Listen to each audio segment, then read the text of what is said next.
एक आप लाख बाबा है तो कुछ भी बोल दीजिएगा, मतलब भगवान है आप? इतने सारे भारत में लोग हैं, एक साथ कैसे जाकर स्नान कर सकते हैं? आप बोलते हैं कि जो नहीं जाएगा देशद्रोही हैं? है। तो एक साथ कैसे जाकर स्नान मतलब कौन होते हो सर्टिफिकेट देने वाले भाई तुम? इवन के जो उनको मानने वाले लोग थे उन्होंने कहा कि नहीं ये गलत बयान है, और मैं इस बयान का सीधा सीधा खंडन करता हूँ। धीरेन्द्र शास्त्री पहले और आज का बहुत अंतर है। आज तो मिलने के लिए बाबा से तो सोचना पड़ता है, आज के बाबा से। तो आज के बाबा ढोंगी हो चुके हैं ना, जो आप बोलते हैं कि जो नहीं जाएगा देशद्रोही है। तो एक साथ कैसे जाकर मतलब कौन होते हो सर्टिफिकेट देने वाले भाई तुम कौन होते हो सर्टिफिकेट देने वाले? बताओ ना कि भाई हम देशद्रोही हैं कि कौन देशद्रोही। हाल ही में मौनी अमावस्या के दिन जो प्रयागराज में जो भगदड़ मची, उसके बारे में हम चर्चा करेंगे। उसके बारे में एक बयान आया, धीरेन्द्र शास्त्री बाबा को के बारे में बयान आया कि जो लोग वहां पर मारे गए वो मोक्ष की प्राप्ति कर गए हैं। इसी बयान पर हम गौतम जी से आज रूबरू होंगे और समझेंगे कि ये बयान पर क्या कहना चाहेंगे सर। देखिए, सबसे पहले बात तो हम आप सब लोगों को बता देना चाहते हैं, और मैं अक्सर लोगों को ये कहता हूँ कि देखिए, हम लोगों को भक्त बनना चाहिए, हम लोगों को ईश्वर का भक्त बनना चाहिए, या हम लोग किसी के भक्त बने, ना कि अंधभक्त बने। भक्त बनना अच्छी बात है, अंधभक्त बनना अच्छी बात नहीं है। जिस दिन आप अंधभक्त बन जाएंगे उस दिन ही आपका उल्टा गिनती शुरू हो जाएगा, और कहीं ना कहीं आप गलत रास्ते में हैं और आप मोक्ष की प्राप्ति नहीं, आप कहीं और जाने वाले हैं। और जिस तरीके से आपने कहा कि जिस तरीके से बयान आया धीरेन्द्र शास्त्री जी का, बाबा धीरेन्द्र शास्त्री जी, बड़ी अच्छी बात है कि वो सनातन का प्रचार करते हैं, बड़ी अच्छी बात है कि वो हिंदू धर्म को आगे बढ़ा रहे हैं। लोगों का भीड़ भी बहुत उमड़ता है, उनको देखने के लिए लाखों लोगों की भीड़ आती है, बड़ी अच्छी बात है। लेकिन बाबा होना बड़ी अच्छी बात है, शिक्षा देना बड़ी अच्छी बात है, लेकिन गलत शिक्षा देना ये गलत बात है। धीरेन्द्र शास्त्री ने क्या बोला? क्या कहना चाहते हैं कि मोक्ष की प्राप्ति नहीं किया?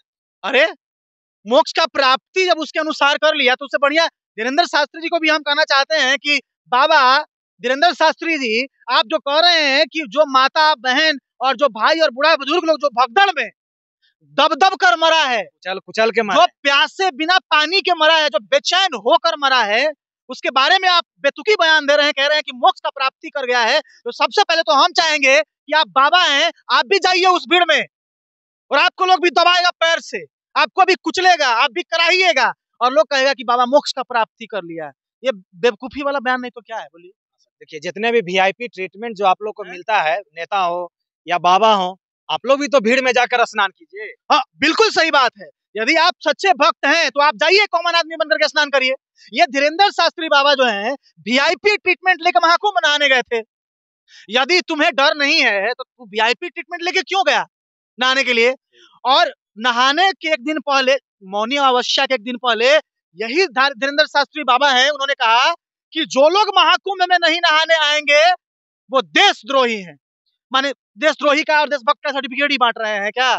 ये बहुत बड़ी बात बोल दी। कैसे आपने कह दिया 130 करोड़ लोग एक बार में महाकुंभ कैसे नहाने जाएगा, और जो नहीं गया तो वो मतलब कि देशद्रोही है, और सबसे बड़े भक्त आप ही हैं। और उसके बाद अगला दिन मौनी अमावस्या के दिन बड़ा दुखद घटना घटता है। मुझे बहुत बुरा लग रहा है कि हमने बहुत सारे माओ को, बहनों को खोया है। मुझे इस बात का बड़ा दुख है। उसके बाद इनका बेतुकी बयान आता है, ये कहते हैं कि मोक्ष की प्राप्ति कर लिया। अरे भाई, जाके तुम मोक्ष प्राप्ति करो ना जा। अभी मुक्तेश्वरानंद महाराज जी जो है, उन्होंने कहा कि यदि ऐसा धीरेन्द्र शास्त्री सोचते हैं कि मोक्ष का प्राप्ति हो गया तो सबसे पहले वो जाके मोक्ष प्राप्ति करे। वैसे वो तो वीआईपी ट्रीटमेंट मर जाए, वो तो वीआईपी ट्रीटमेंट में ना जाएंगे सर। तो क्यों वीआईपी ट्रीटमेंट में जाएंगे? अरे भाई, बाबा को तो और मतलब सामान्य बन के रहना चाहिए। बिल्कुल, बाबा है ना आप हजार लाख लोगों को रिप्रेजेंट करते हैं। आपका लोग, बाबा को लोग विश्वास करता है कि भगवान से डायरेक्ट कनेक्शन है। बिल्कुल, तो आपको तो और सामान्य बनना चाहिए, आपको तो और साधारण बन के रहना चाहिए, आपको तो और जमीन से जुड़ के रहना चाहिए। तो आप बाउंसर लेकर के चलते हैं, बेतुकी बयान नहीं देना चाहिए है? और ये जो फालतू का बयान बोलती है महाकुंभ में जो मर गया वो मोक्ष प्राप्ति कर लिया।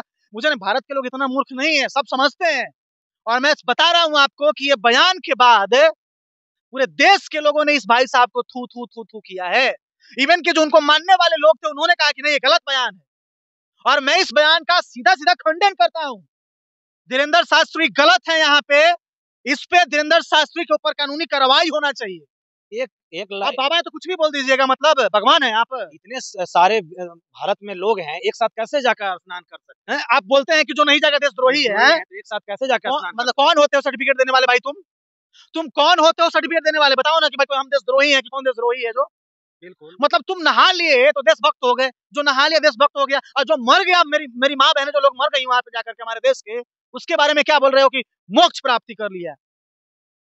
सही बात है। तो हमारे दर्शक जितने भी हमको देख रहे हैं, हम दोनों को जितने भी देख रहे हैं, आप इस पर राय जरूर दें कि क्या ये धीरेन्द्र बाबा जी का जो कहना कथन क्या सही था, और जो जितने लोग भगदड़ में दब के कुचल कर जो मर गए, उसके उसके बारे में जो बोले हैं कि मोक्ष की प्राप्ति कर लिए हैं, उसके बारे में आप जरूर राय दें। हाँ, मेरा और मेरा कहने का मतलब है कि हमारे देश जो है संतों का देश है, बिल्कुल। और शास्त्र के मुताबिक आप देखिए, जितने भी हमारे भगवान थे उन्होंने सामान्य जीवन जिया, जंगल में उन्होंने अपना जिंदगी बिताया। प्रभु राम के बारे में देखिए, जो प्रभु राम के ऊपर राजनीति करता है, मैं सर प्रभु राम की पहले जिंदगी से दिखाना चाहता हूँ। पहले और आज का बहुत अंतर है। आज तो मिलने के लिए बाबा से तो सोचना पड़ता है, आज के बाबा से। तो आज के बाबा ढोंगी हो चुके हैं ना, जो जो मिलने के लिए सोचना पड़ता है। हाँ। अरे उससे आसान मैं तो कहना चाहता हूँ कि यदि आपको भगवान से मिलना है तो बाबा के सामने जाने से बढ़िया है कि घुटना टेक लो भगवान के सामने। याद कीजिए बाबा बिहार में आए थे, तो होटल में मिलने के लिए वीआईपी ट्रीटमेंट के लिए लोग, यहाँ के पटना के लोग होटल में जाकर मिलते थे, और गरीब लोग जाकर मिलते थे पंडाल में। गरीब लोग मिलते थे, उनका आस्था था, लेकिन उनके आस्था पे उन्होंने हथौड़ा चलाया ना। जी बिल्कुल। सारा दुनिया पे भरोसा करता है, सारा दुनिया पे विश्वास करता है कि आप मेरे लिए भगवान के जैसे हैं, लेकिन भगवान होकर कोई शैतान वाला स्टेटमेंट दे, उसे भगवान कैसे माना जा सकता है। फिर तो पब्लिक को संभलने की जरूरत है ना। बिल्कुल भगवान मानते हैं बाबा, जितने भी हैं उनको भगवान लोग यहाँ भारत में तो भगवान ही मानते हैं। संत को हमारे यहाँ पूजा जाता है, पूजा जाता है। संत को हमारा माथे पे रखा जाता है, लेकिन कोई संत बेतुका बयान दे, बेवकूफ जैसा बयान दे, तो कहीं ना कहीं सोचने वाली बात है ना। पब्लिक को सोचना चाहिए, ऐसे बाबाओं को का विरोध होना चाहिए, ऐसे बाबाओं को के स्टेटमेंट को खंडन हमें करना चाहिए। आप सोचकर देखिए भैया, आप सोचकर देखिए प्रकाश जी, एक एक एक एक वीआईपी थी, एक लड़की जो द ललन टॉप पर इंटरव्यू दी। उन्होंने कहा कि हमने अपनी आंखों के सामने लोगों को मरते हुए देखा, कैसे तड़प तड़प कर लोग मर रहे थे, लोग भीड़ में लेटे हुए थे, लोग उस पर चढ़ चढ़ के जा रहे थे, वो लोग पानी पानी कर रहे थे कि मुझे बस थोड़ा सा पानी दे दो। हमने वैसे लोगों को तड़पते हुए मरते हुए देखा है। उन लोगों के बारे में मैं ऐसा लोग बयान, ऐसे कुछ लोग तो ऐसे भी बोल रहे हैं कि वहां लाश छुपाया गया, संख्या छुपाई गई। आप सोच के देखिए जयप्रकाश जी की कितना दर्द से वो लोग करा करा कर मरा होगा, उसके बारे में आप कह रहे हैं कि मोक्ष की प्राप्ति हो गई आपको। यदि ऐसा है तो सबसे पहले जाइए ना, आप मर जाइए ढकनी पानी में डूब करके मर के जाइए। यदि आपको लगता है आपको मोक्ष नहीं पाना है, धीरेन्द्र शास्त्री को मोक्ष पाना है कि निकाला बाबा बने हैं, फिर मोक्ष पाना है तो बड़ा बढ़िया है, 140 प्लस साल पर महाकुंभ आया, जाइए आप महाकुंभ में डूब के मर जाइए।